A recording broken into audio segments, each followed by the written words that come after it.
Hey everyone, and welcome back to the channel. Today, we're re-diving deep into a common but sometimes tricky issue for Ram truck owners. The C2220 fault code. If you've seen this pop up on your scanner, you're probably wondering what it means and how serious it is. Stick around, because we're going to break it all down for you. So, what exactly is the C2220 code? In simple terms, it stands for Anti-Lock Brake Module Internal Fault. Your truck's ABS or anti-lock braking system is a crucial safety feature that prevents your wheels from locking up during hard braking, allowing you to maintain steering control. The brain of this system is the ABS module, and this code is telling you that the module itself has detected an internal problem. Now, you might be thinking, my brakes feel fine. What's the big deal? Well, when this code is active, your ABS and traction control systems are usually disabled. You'll likely see the ABS and traction control warning lights illuminated on your dashboard, while your standard hydraulic brakes will still work. You won't have that extra layer of safety from the anti-lock and stability control systems. This is especially important in wet, icy, or emergency braking situations.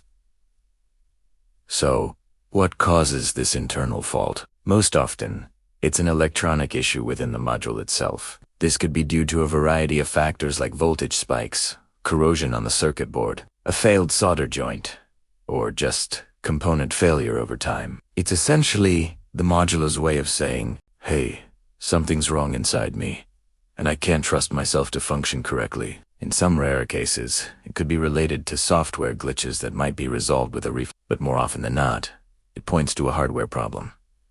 Let's talk about diagnosis. The first step is always to confirm the code. Use a reliable scanner to read the codes from the ABS module. If C2220 is the only code present, it strongly suggests the problem is isolated to the module. If you have other codes, especially those related to wheel speed sensors or communication errors, you'll want to diagnose those first, as they could potentially, though unlikely, trigger an internal fault code. A good diagnostic practice is to check the power and ground connections to the ABS module. Ensure the connector is clean, secure, and free of corrosion. A poor connection can cause all sorts of strange electrical behavior. Now for the fix. Unfortunately, because C2220 signifies an internal fault, there isn't much you can do externally to repair it.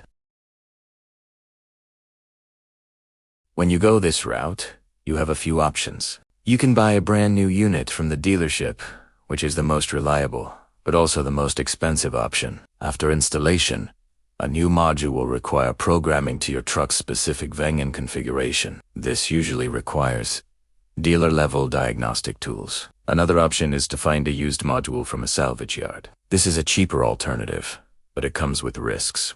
You don't know the history of the part, and it might fail soon after installation. It will also likely need to be programmed to your vehicle. A third, and very popular option, is to have your existing module repaired or to buy a remanufactured one. There are many reputable companies that specialize in rebuilding these electronic modules. You can send your original unit to them.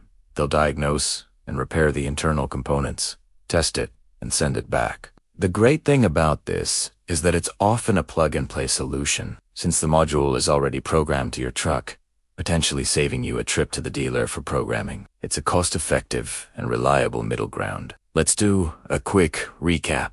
The C2220 code means your ABS module has an internal fault. This will disable your ABS and traction control. The most common fix is replacing or repairing the module. Before you spend any money, always double-check your connections and confirm the code with a good scanner. If you're tackling this job yourself, remember that brake systems are critical for safety. So if you're not 100% confident, it's always best to consult a professional mechanic. We hope this video helped demystify the C2220 code for you. If you've dealt with this issue before, share your experience in the comments below.